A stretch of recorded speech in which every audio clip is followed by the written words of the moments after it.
이 시간 저희들이 누가복음 10장 21절부터 마지막 절 42절까지 말씀을 읽었습니다.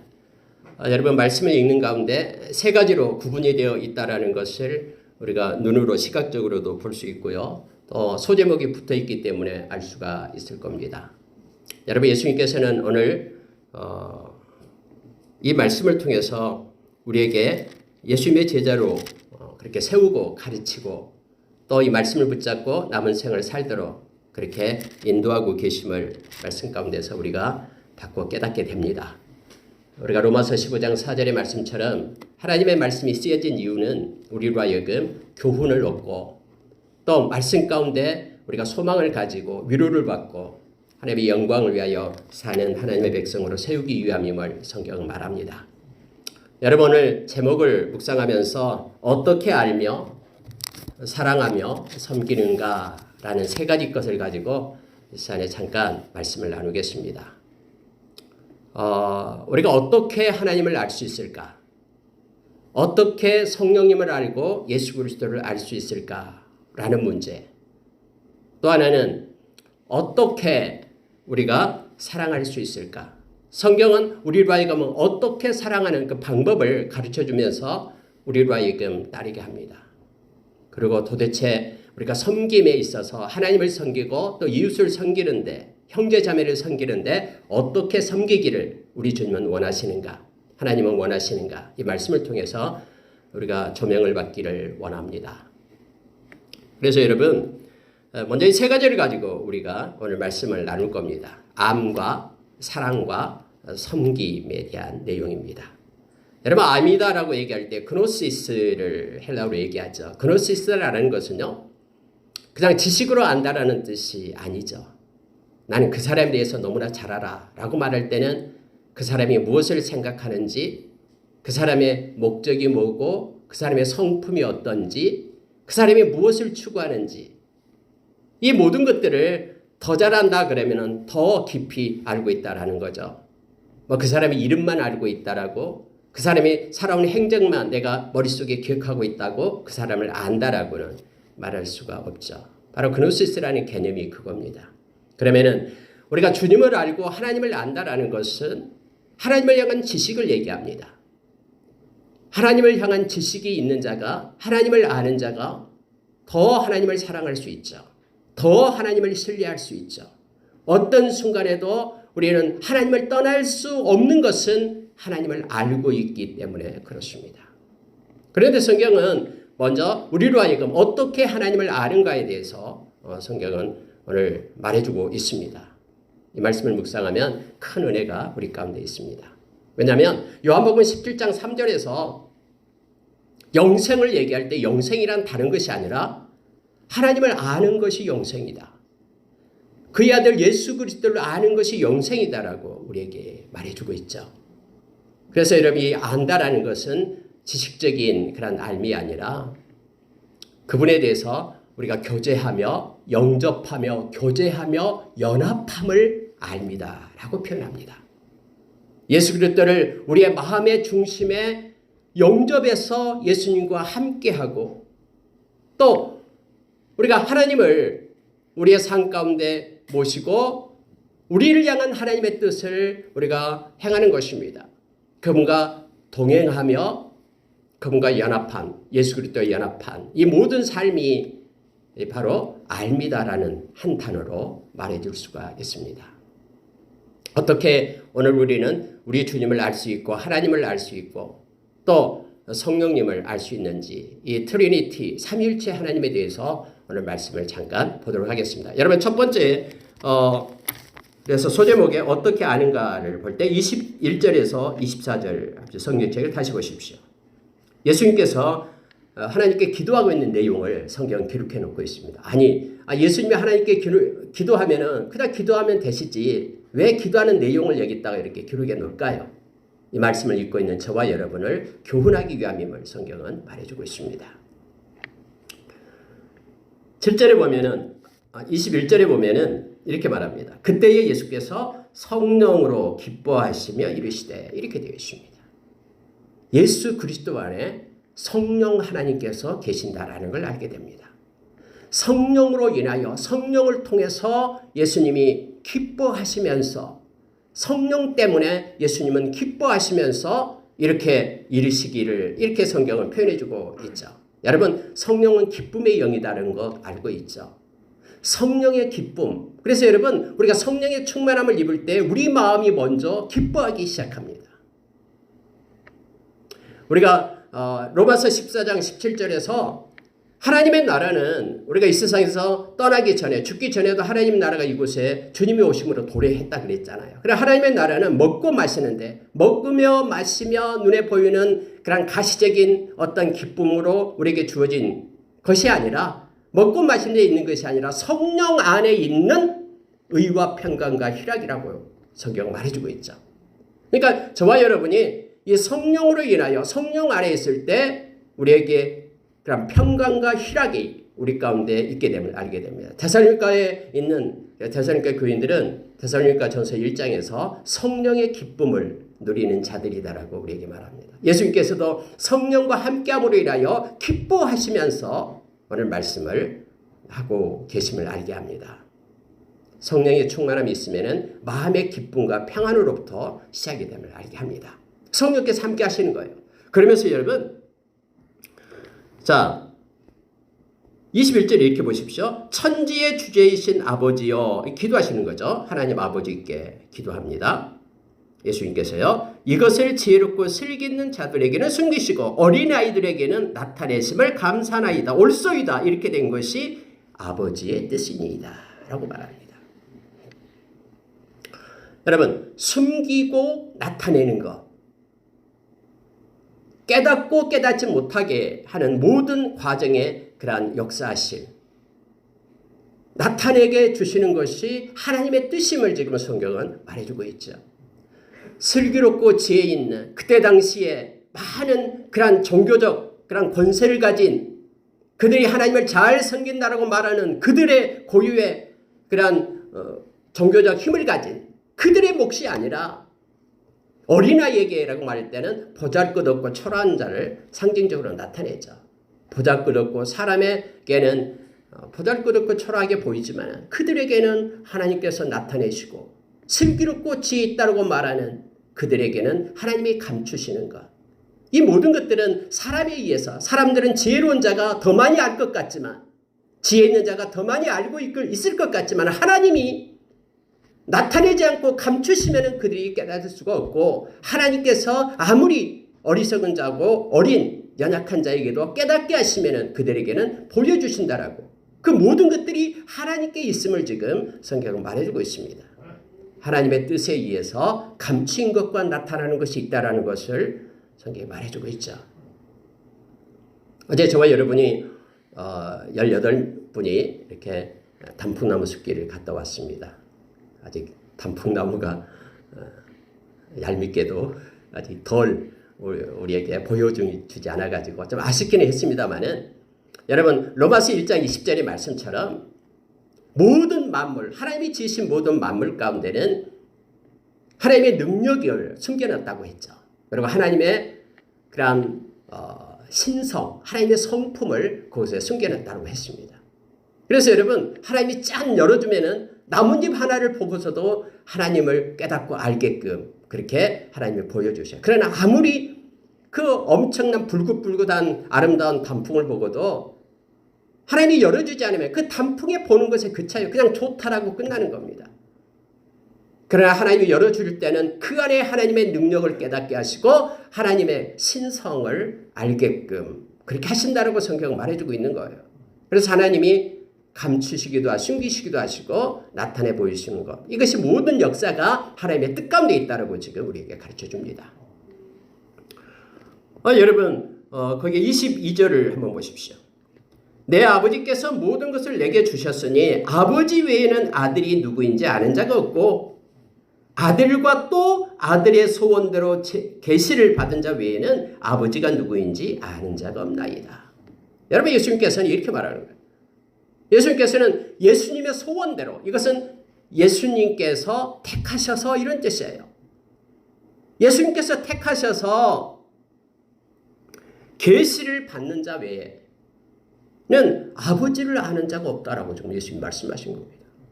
우리의 지식과 우리의 능력으로는 하나님 아버지를 알 수 있는 지식이 없다라고 말합니다. 모든 사람이 죄를 범하였음에 하나님의 영광에 이르지 못한다라고 성경은 가르쳐주고 있죠. 하나님을 아는 이 지식, 이 알은 우리에게서 난 것이 아니다라고 지금 예수님께서 가르쳐주고 있는 거예요. 예수님은 하나님께로 났기 때문에 하나님을 잘 알아요. 그런데 사람이 하나님을 알 수 있으려면 예수님께서 소원대로 계시를 준 자가 바로 하나님을 알 수 있다고 성경은 말해주고 있는 거예요. 우리의 자의적인 노력과 우리의 힘과 지혜와 지식으로 하나님을 알 수 없음을 지금 우리에게 말해주고 있는 것입니다. 그럼 여러분, 우리가 하나님을 안다라는 것, 어떻게 우리가 하나님을 아는가에 대해서 하나님을 아는 방법은요, 우리 주님께서 우리에게 열어주셔야지만이 계시를 주시고 우리를 택하사 하나님을 알 수 있도록 하나님이 정하셔야, 우리 주님이 정하셔야지만이 그가 하나님을 알 수 있음을 성경은 말해주고 있습니다. 예수 안에서만 하나님을 알 수가 있는 것입니다. 예수 그리스도를 떠나서는 어떤 하나님도 또 성령의 역사도 알 수가 없습니다. 다 가짜입니다. 그래서 여러분, 우리가 요한복음 14장 6절에서 나는 길이요 진리요 생명이니 나로 말미암지 않고는 아버지께로 올 자가 없다라고 말씀하신 것은 하나님 아버지께 그 영광 가운데 이룰 수 있고 하나님을 알 수 있는 길은 예수님을 통해서만 알 수 있다라고 말합니다. 천하 인간의 구원받을 만한 다른 이름을 주신 적이 없다라고 베드로 사도가 그렇게 사도행전에서 외쳤듯이 예수 그리스도를 떠나면 우리는 아무것도 아닙니다. 요한복음 15장 5절에서 포도나무와 가지를 가지고 요한사도는 우리에게 말해주고 있잖아요. 예수님은 포도나무, 우리는 가지입니다. 우리가 그 안에 있고 그가 우리 안에 있는 이 신비한 믿음의 관계는 예수 안에 있을 때만 나타나죠. 그러면 하나님으로부터 공급되는 의의 열매를 풍성히 맺게 됩니다. 그러나 너희가 나를 떠나서는 아무것도 할 수 없다라고 성경은 말합니다. 하나님의 사랑요, 이 사랑도 예수 그리스도 안에만 있습니다. 로마서 8장 38절 39절 그리스도 예수 안에 있는 하나님의 사랑에서 끊을 자가 없다라고 말합니다.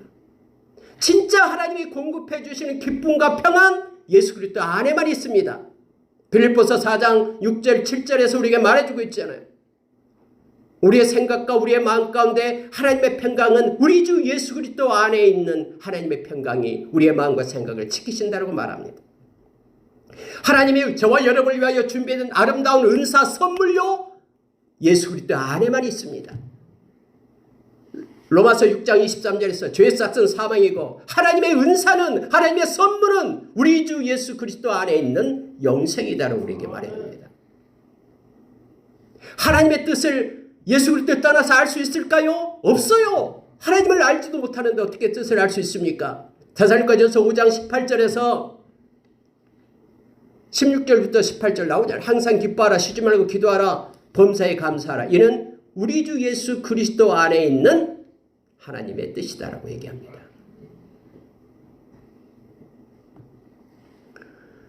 예수 그리스도를 떠나서는 하나님의 은혜 가운데 우리가 들어갈 수가 없습니다. 그래서 오늘 예수님은 우리에게 분명하게 말합니다. 하나님께서 나에게 모든 것을 다 맡겼다. 하늘의 권세, 땅의 권세, 모든 것을 맡겼다. 그래서 나만이, 예수님만이 아버지를 알고 아들의 소원대로 계시를 받는 자만이 아버지를 알 수 있다고 말합니다. 그래서 하나님을 알고 예수 그리스도를 아는 자가 영생이 있다라는 요한복음 17장 3절이 해석이 되는 겁니다.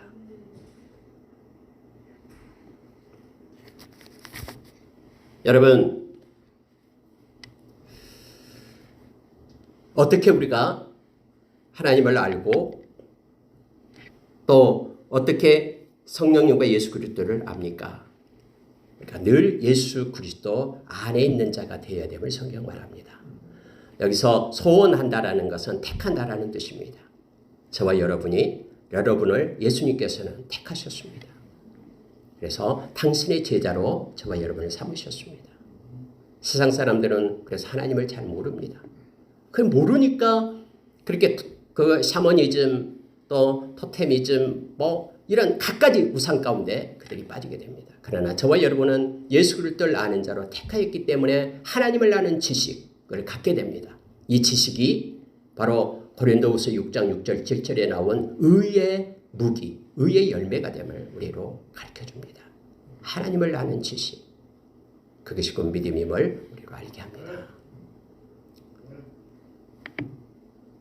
여러분 어떻게 우리가 주님을 압니까? 주님께서는 성령님을 통해서 성령의 기쁨으로 또 아버지의 뜻, 하나님의 뜻, 그리고 예수 그리스도의 선택으로 이 삼위일체 하나님을 통해서 우리가 알 수 있음을 성경 말합니다. 그래서 우리는 삼위일체 하나님을 의지하고 그 안에 있을 때 또 그분이 쓴 성령님께서 쓰신 이 성경책 말씀을 통해서 우리가 우리 주님을 알고 나갑니다. 성경에 기록되지 않는 그러한 하나님의 모습은 다 가짜입니다. 모조품입니다.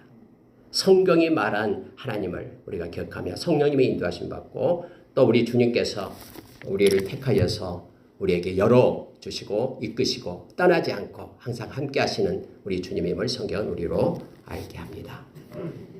간단합니다. 우리가 주님 안에 있을 때 우리 하나님을 알 수가 있습니다.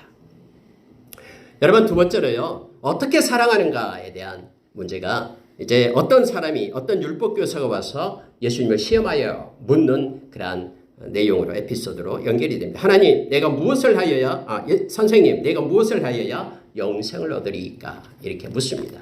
예수님께서는 그 율법 교사에게 율법에 뭐라고 기록되어 있느냐 네가 어떻게 읽느냐라고 묻습니다. 그랬더니 이 율법 선생님이 이렇게 대답해요. 자 27절입니다. 내 마음을 다하며 목숨을 다하며 힘을 다하며 뜻을 다하여 주 너희 하나님을 사랑하고 또한 내 이웃을 내 자신과 같이 사랑하라 하였나이다 라고 대답을 합니다.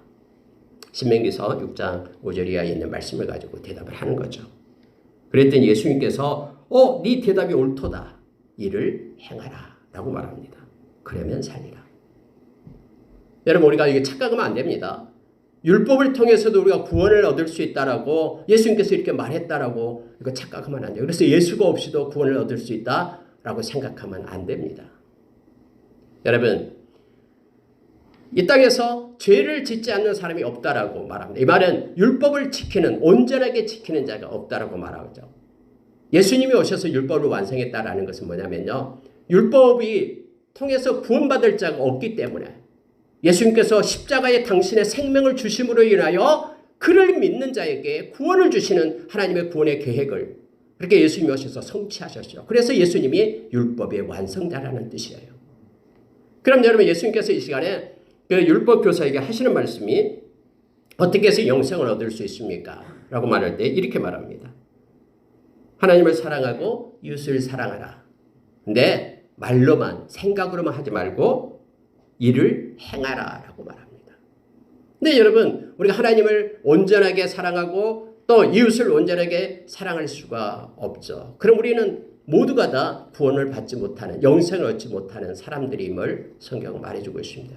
그러나 이 문제를 해결하기 위하여 우리 주님이 오셨고 당신의 생명의 값으로 우리의 죄값을 지불해 주셨음을 성경 우리에게 가르쳐줍니다. 근데 여러분 이 말씀 속에서 우리 주님께서 하신 말씀이 있습니다. 옳도다. 네 말이 옳도다. 이를 행하라 라고 말합니다. 그럼 이미 구원받은 저와 여러분은 어떤 모습으로 이 세상을 살아가야 될지를 이 성경은 우리에게 가르쳐주고 있음을 보게 됩니다. 우리가 하나님을 사랑하되 네 가지 것을 말씀해주고 있죠. 이미 하나님께서는 우리를 너무너무 사랑해서 우리를 구원하시기 위해서 로마서 5장 8절에서 당신의 아들 예수 그리스도를 우리 대신에 십자가에 놓으시고 우리를 향한 당신의 그러한 사랑을 확정했다고 우리에게 가르쳐줍니다. 이 사랑을 받은 저와 여러분은 하나님을 사랑해야 되잖아요. 영원한 생명을 얻은 저와 여러분, 예수 안에 있는 저와 여러분이 하나님을 사랑해야 되잖아요. 그런데 어떻게 사랑해야 될지를 오늘 말씀을 묵상하면 우리에게 큰 은혜를 줍니다. 마음을 다해라라고 말합니다. 이것은 온전한 마음을 얘기합니다. 여러분 쪽마음 두 마음 품지 말라라고 성경 말하잖아요. 우리의 중심을 보시는 분은 우리 하나님이시잖아요. 두 마음을 품지 말고 온전한 마음, 한 마음으로 하나님을 사랑할 것을 말합니다.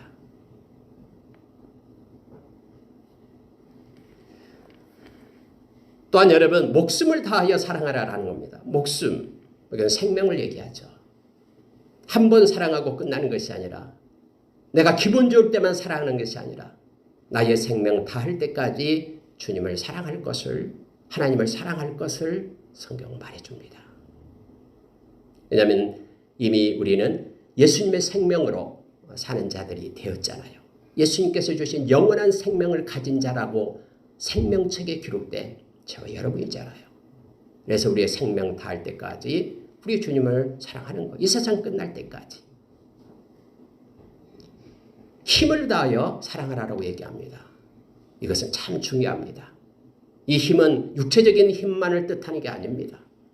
여러분 지식이 있습니까? 그 지식을 가지고 하나님을 사랑하시기 바랍니다. 여러분이 재능이 있습니까? 그 재능을 가지고 하나님의 영광을 위하여 사용해야 됩니다. 여러분이 글을 잘 씁니까? 그 글을 잘 쓰는 그것 가지고 하나님을 사랑해야 됩니다.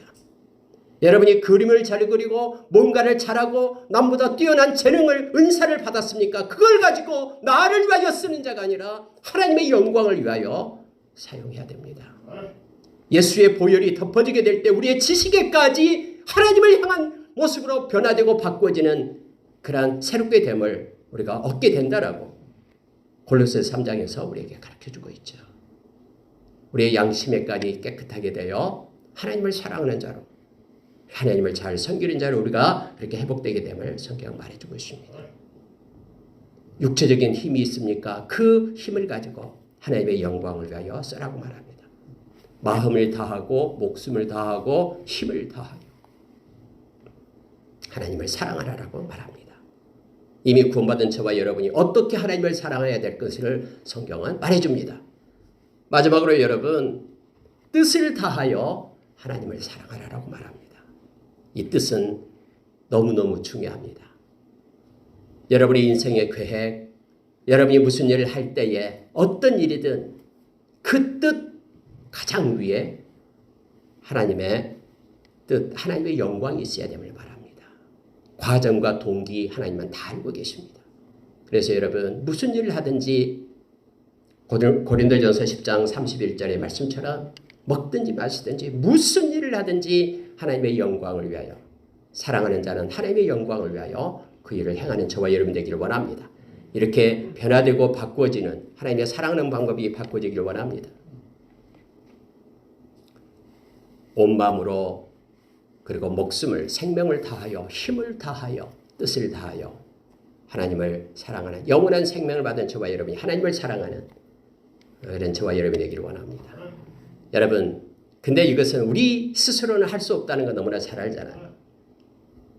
성령님이 우리에게 가르치시고 부어주십니다. 로마서 5장 5절에서 우리 안에 계시는 성령님, 예수님을 진심으로 영접했다면 우리의 마음 가운데, 우리의 영혼 깊숙이 우리의 성령님은 임재해 계십니다. 그런데 그 성령님은 우리로 하여금 하나님의 사랑을 성령을 통해서 우리 가운데 부어준다라고 로마서 5장 5절에서 우리에게 가르쳐주죠. 그래서 여러분요, 예수님을 진심으로 영접하지 않는 사람은 마음 가운데 성령님이 안 계셔요. 마음 가운데 성령님이 안 계시면 하나님을 사랑할 수가 없어요. 억지로 안 됩니다. 하나님을 어떻게 사랑합니까? 2000년 전에 십자가에서 나를 위하여 죽으신 그 예수님이 나와 무슨 상관이 있냐라고 얘기합니다. 왜요? 성령님이 안 계시기 때문에, 안 가르쳐주기 때문에. 요한일서 2장 27절에서 성령의 기름 부음이 우리 가운데 있을 때 우리가 알게 되고 깨닫게 된다라고 성경 말해주고 있죠. 로마서 8장 9절에서 우리 가운데 성령님이 안 계시면은 우리는 그리스도인이 아니다라고 성경이 말합니다. 성령님이 계실 때 우리가 양자의 영, 다시 말하면 하나님의 자녀가 되게 하고 성령님께서 증언해 주시고 우리가 이 세상 떠날 때에 하나님 앞에서 내가 예수 믿는 사람임을 증언해 주는 사람이 바로 성령님이라고 말하잖아요. 그래서 우리 주님과 함께 영원한 하나님의 나라를 상속받을 자로 성령님이 세우신다라고 말합니다. 에베소서 4장 30절에서 우리가 여러분 이 세상 끝날 때까지 성령 안에서 우리가 인침을 받은 구원의 인침을 받은 하나님의 백성이 됨을 알게 합니다. 그 성령님 우리를 진리 가운데로 인도하시는 것이죠. 그래서 여러분 이 성령님이 하나님의 사랑을 우리의 마음 가운데 성령을 통해서 부음받음입니다. 그래서 우리가 성령 충만하기를 위하여 기도하고 성령의 인도하심 받기를 위하여 기도한 이유가 하나님의 사랑으로 가득 우리를 채우기 위함입니다. 마음을 채우고 마음을 다하여 생명을 목숨을 다하여 힘을 다하여 뜻을 다하여 하나님을 사랑하는 자로 우리를 성령님께서 인도해 가실 것입니다.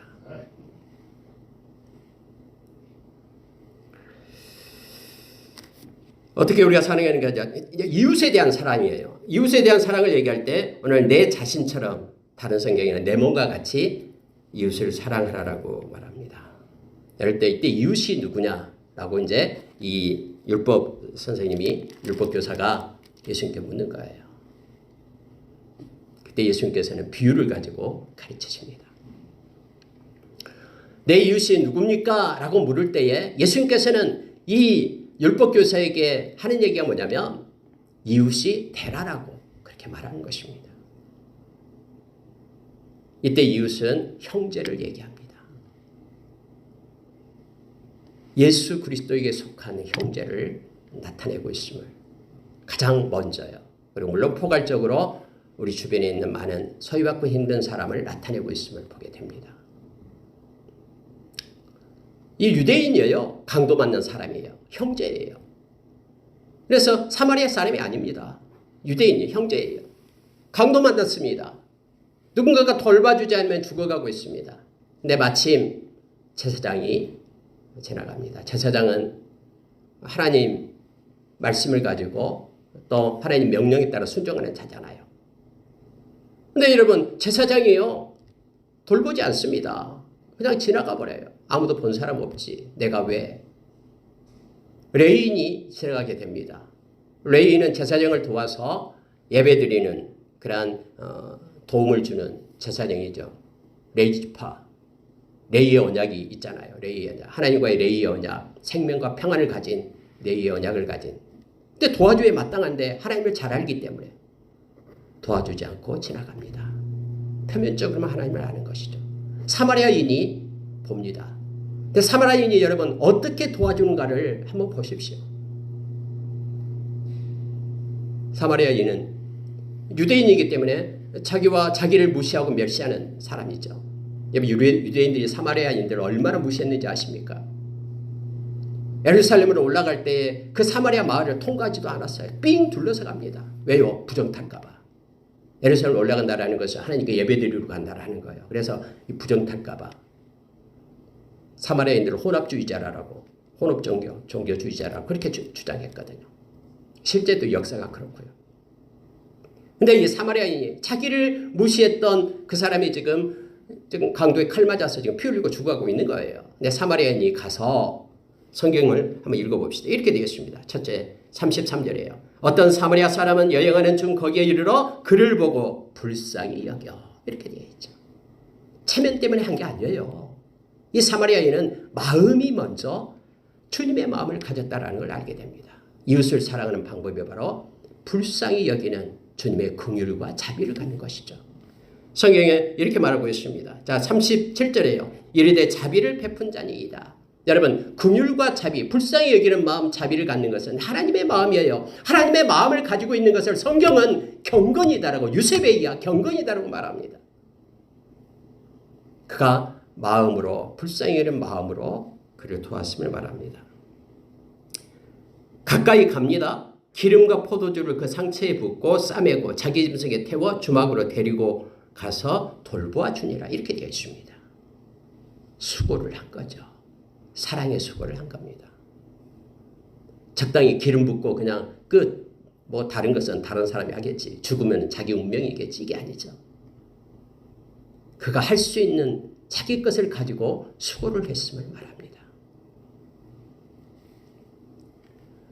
수고를 하고 또한 그가 주막에까지 가서 돌봐주는 시간을 들이고 그리고 와서 2데나리온을 주면서 돌봐달라고 말합니다. 그리고 다음에 돈이 들면 내가 할 수 있으면 더 지불하겠다고 자기의 비용을 들여서 행하게 됨을 보게 됩니다.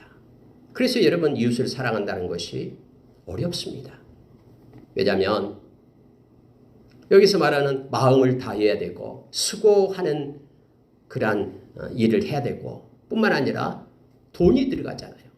그리고 뿐만 아니라 여기서 시간을 또 써야 되잖아요. 그런데 우리 주님께서는 그렇게 이웃을 사랑하라라고 말합니다. 여러분, 예수님께서 이 세상 떠나기 전에 내리면 십자가에 못 박혀 죽으시는데 우리 요한복음 13장 34절인가요? 31절인가요? 34절에서 그렇게 말하고 있죠. 우리에게 계명을 줍니다. 서로 사랑하라. 너희들이 서로 사랑할 때에 세상 사람들이 너희가 내 제자임을 알리라 라고 말씀을 합니다. 근데 여러분, 예수님께서 마태복음 25장에 보면은요, 마지막 비유에서요, 예수님이 심판주로 오시잖아요. 심판주로 오는데 오른쪽과 왼쪽에 사람을 딱 분리해 놔요. 오른쪽에 양떼, 왼쪽에 염소떼, 이런 식으로 분리를 합니다. 그러면서 오른쪽에 있는 사람들에게 창세 때부터 예비한 복을 받을 자로 말합니다. 그러면서 예수님이 이렇게 말해요. 내가 배고플 때 먹을 걸 주었다. 또 옥에 갇힐 때에 돌보았다. 이렇게 6가지를 쭉 말하죠. 병들었을 때 돌보고 말합니다. 근데 이들이 말하기를 우리가 언제 그랬습니까? 언제 주님의 옥에 갇힌 것을 보고 우리 가서 도왔습니까? 라고 얘기할 때에 나에게 속한 지극히 작은 자에게 한 것이 나에게 한 것이다 라고 말씀하시죠. 나에게 속한, 이걸 말할 때는 뭡니까? 형제를 얘기하는 거예요. 이웃을, 가장 일차적인 이웃을 말하고 있으면 보게 됩니다. 여러분, 마음이 없으면 이 일이 할 수가 없는 것이죠. 수고하는 열정이 없으면 할 수가 없는 것이죠. 자기의 비용이 그리고 자기의 시간을 들여서 이 일을 하는 것이, 이것이 이웃 사랑하기임을 성경 말해주고 있습니다. 어떻게 사랑할 것인가? 하나님을 사랑하는 것과 이웃을 사랑하는 것. 이웃은 너무너무나 소중해서 예수님께서 당신의 생명으로 산 형제 자매라고 말합니다. 이 형제 자매는 이 세상으로 끝나는 것이 아니라 영원한 하나님의 나라 가서 함께 영원히 살아야 될 하나님의 자녀임을 말합니다. 저와 여러분이 예수 안에 있으면은 한 형제 자매가 되었음을 성경은 말해주고 있죠. 어떻게 사랑할 것인가? 하나님 사랑하기와 또 자기 자신 것처럼 사랑하라라고 성경은 우리에게 말해줍니다. 마지막으로 여러분, 어떻게 섬기는가에 대한 내용이 밑에 예를 들어서 나타내고 있습니다. 여러분, 예수님이 가는데 예수님을 초대합니다. 마르다가 초대를 합니다. 예수님을 위하여 식사도 준비하고 이것저것 맛있는 것들을 준비하면서 예수님 사역하는데 도움을 주고자 초대를 합니다. 마르다예요. 물론 우리가 잘 아는 그 동생 마리아가 있었죠. 근데 여러분, 마리아는 예수님께서 이제 말씀을 전하니까 예수님 발치 가까이 앉아서 예수님 말씀만 듣고 있는 거예요. 말씀만 듣고 있는 것은 아니고 말씀을 듣고 있는 거예요. 근데 마르다는 막 마음이 분주합니다. 막 이것도 하고 저것도 하고 맛있는 거 많이 만들려고 하는데 손이 부족하고 막 분주하죠. 이 분주하다 보니까는 이거 마음에 평정이 없는 거예요. 평온한 마음이 없어요. 저기서 앉아서 말씀 듣고 있는 동생 마리아가 미워 죽겠는 거예요. 그래 드디어 폭발을 합니다. 예수님, 누구 말이 옳습니까? 한번 생각해 보십시오 하면서 예수님한테 말하고 있는 것이죠. 저 마리아한테 나를 좀 돕게 해달라고 하십시오. 내가 지금 땀 흘리면서 이렇게 준비하는 거 보이지 않습니까? 예수님께서 알았다. 마리아야, 빨리 가서 마르다 언니 좀 도와줘라 라고 말씀하지 않고 있다라는 것이 문제죠. 예수님께서 이렇게 말씀하십니다. 많이 준비하기 위하여 분주한 가운데 있지 말라라고 말합니다.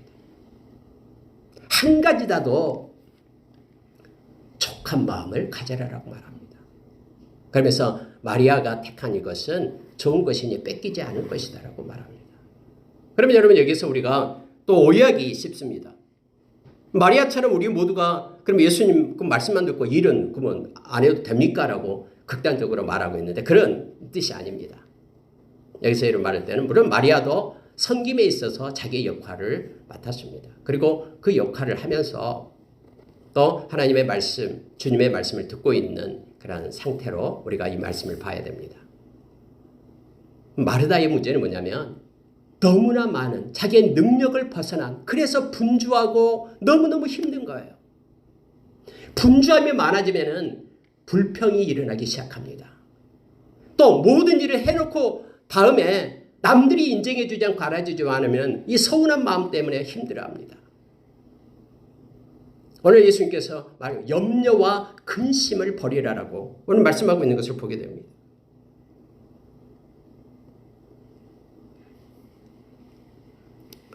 자, 41절 보십시오. 이 말씀 보고 마치겠습니다. 주께서 대답하여 이르시되 마르다야 마르다야 네가 많은 일로 염려하고 근심하나 몇 가지만 하든지 혹은 한 가지만이라도 족하니라.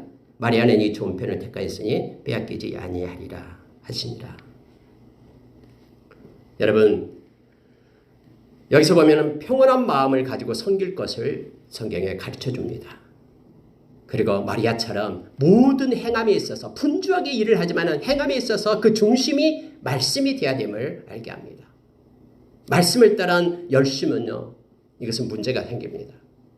불평하고 원망 가운데로 빠지기가 쉽습니다. 그리고 족하니라라는 주님의 말씀을 기억하라고 말합니다. 작은 것 하나라도 자족하는 마음을 가지고 정말로 기쁨으로 감사로 그렇게 섬길 것을 우리에게 가르쳐 줍니다. 예수님께서 하지 말라고 내려놔야 될 것이 뭐냐면 마음의 분주함을 내려놓으라고 얘기합니다. 평안한 가운데 모든 일을 행할 것을 말씀해 주고요. 불평하고 원망하지 말 것을 말합니다. 근심하고 염려 그거 버릴 것을 요청해 주고 있습니다. 예수님께서 그렇게 하셨거든요. 요한복음 13장에서 내 이름은 십자가에 못 박히실 예수님이 제자들이 발을 씻기는 섬김을 나타냅니다. 옷을 벗고 수건으로 허리에 동이고 대하여 물을 따다가 한 명 한 명 제자들의 발을 씻기시기 시작합니다. 그러고 나서 예수님께서 끝내고 나서 내가 선생이 되어 주가 되어 이렇게 너희들을 섬겼다. 이것은 내가 너희들이 한 것처럼 너희도 그렇게 본받기를 위함이다라고 우리에게 가르쳐주고 있죠. 섬김을 가르쳐주고 다음날 십자가에서 당신의 생명으로 우리를 섬겨주십니다. 여러분, 예수님께서 섬길 때에 야 내가 지금 너희들이 발을 닦고 있는 거 안 보이냐? 빨리 나를 도와. 물도 더 떠오고 수건도 준비하고 예수님께 말했습니까? 예수님이 발을 다 닦아준 다음에 발을 다 씻어준 다음에 수건을 가지고 발 닦는 것은 너희들이 이제 알아서 해 하면서 수건을 던져줬습니까? 그곳에는 12명의 제자들이 있었지만은 예수님께서 다 그렇게 섬기신 것입니다. 마음의 분주함 없이 평안한 가운데 그리고 불평하고 원망하지 않으면서 또 근심하고 염려하지 않으면서 우리가 이렇게 섬길 것을 성경은 말해주고 있습니다. 그래서 여러분 우리가 로마서 12장에 보면은요 1절부터 13절 쭉 보면은 너무너무나 은혜 있는 내용이 나오고 있습니다. 각기 자기의 분량대로 섬길 것을 우리에게 요청해 주고 있습니다. 만약에 불평이라고 원망이 나오면은 멈추십시오. 그리고 하나님 앞에 엎드려 하나님의 뜻을 물으십시오. 정말로 기쁘고 자원하는 마음이 있을 때 그것으로 섬길 때에 하나님은 너무너무 기뻐하시며 하나님께서는 보시고 기록하시고 하나님은 은혜 가운데 우리를 이끌어 주실 것입니다. 말씀 마치겠습니다. 오늘 쭉 그 세 가지 사건을 가지고 어떻게 알며 사랑하며 섬기는가에 대해서 말씀을 통해서 조명하며 말씀을 나눴습니다. 저와 여러분도 말씀이 가르쳐준 대로 남은 생을 주님을 알고 사랑하며 섬기는 저와 여러분 되기를 원합니다. 기도하겠습니다.